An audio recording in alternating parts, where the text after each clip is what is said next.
to use the cube and 8 ball pool. Hello everybody and welcome back to our channel. So let's get started without any further ado. So for that, first of all, you have to go ahead and simply aim precisely.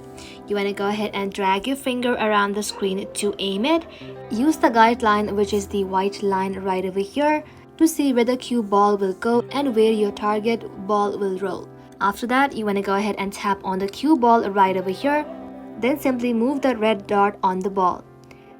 The top means that the ball rolls forward.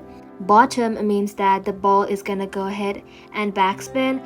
Left or right is simply a side pin. So once you do that, you want to go ahead and set the power from here. Go ahead and set the power and then you can release it to suit.